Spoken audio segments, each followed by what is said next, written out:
Como eu prometi, agora eu converso com o engenheiro Ronaldo Lara Júnior e ver como você vai poder economizar. Tudo bem, Ronaldo? Tudo bem, André. E você? Tudo jóia. Bom, como que nós já, em programas anteriores, nós já mostramos alguns vilões na conta de energia. E agora, o que nós vamos mostrar hoje? Qual vai ser a dica?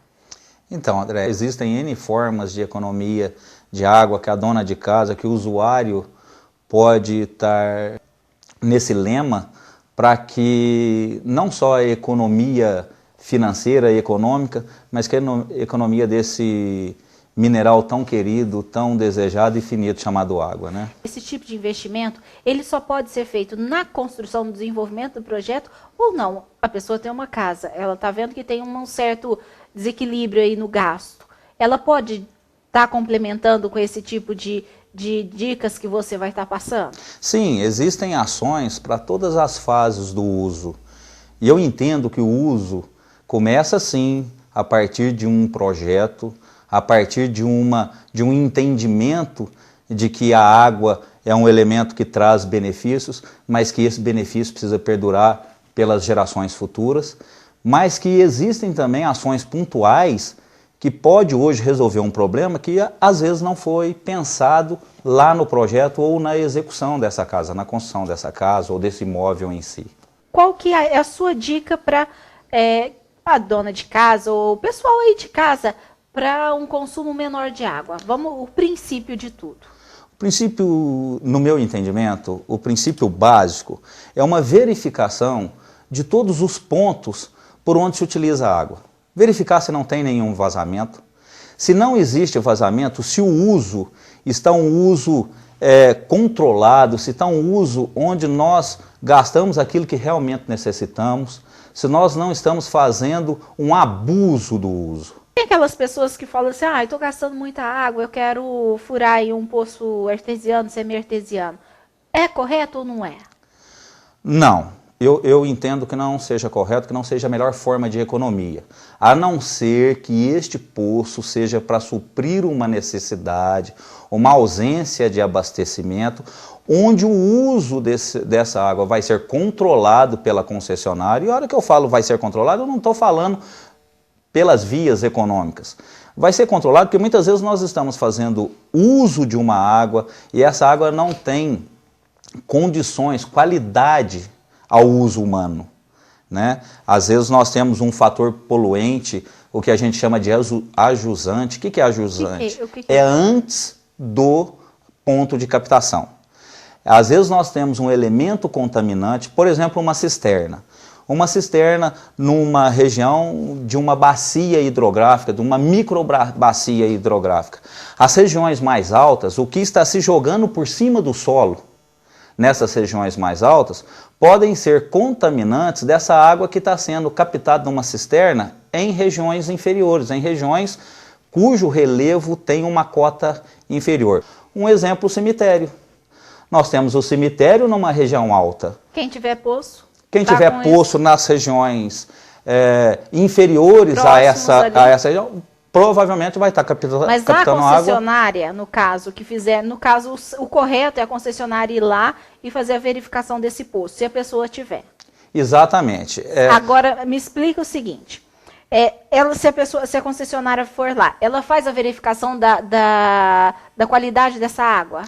Não, ela não necessariamente faz isso. Ela simplesmente vai taxar essa água.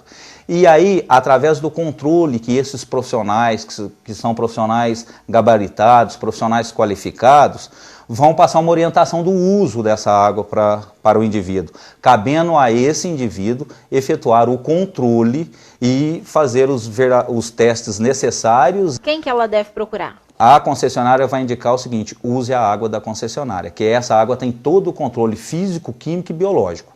Aí o proprietário ou o usuário vai pegar uma amostra dessa água e encaminhar para laboratórios competentes para que se faça análises em épocas diferentes do ano. Então, vai depender do proprietário de fazer essa análise. Exatamente. Reuso de água. Reuso de água é um item que hoje a gente tem isso de uma forma plena no Brasil e no mundo. Mas ainda existe um pouco de equívoco. Porque o reuso de água, ele economiza a água, mas a energia para estar transferindo essa água para cotas diferentes, por exemplo, você capta uma água de um telhado e armazena essa água numa cisterna. Cisterna específica para isso, uma cisterna protegida.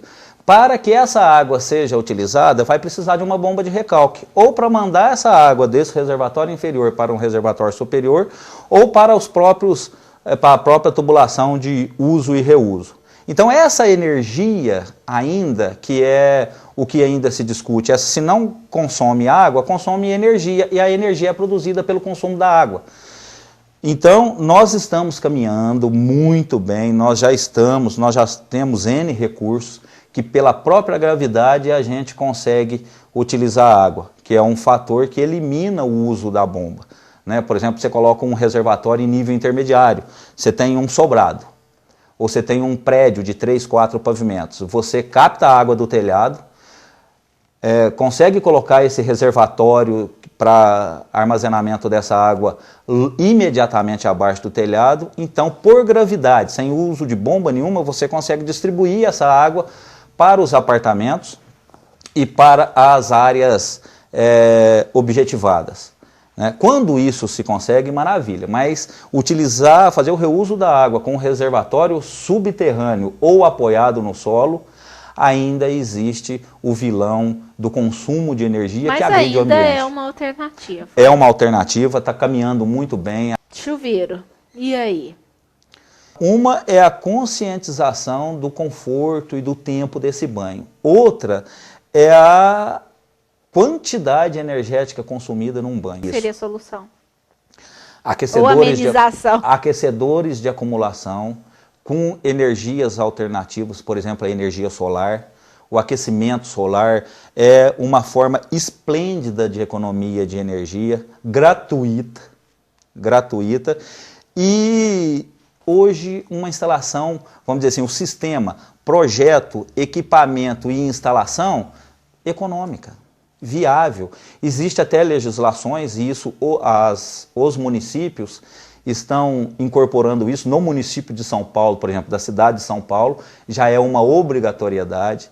E dentro de 5 anos, dentro de 4 anos, 5 anos, quando a legislação foi implementada, né? Quando ela foi homologada na cidade de São Paulo. Então, só como exemplo, daqui a 4 anos, todas as edificações da cidade de São Paulo terão que ter sistema de aquecimento solar instalados. Agora, a máquina de lavar louça, o Ronaldo, como que tá?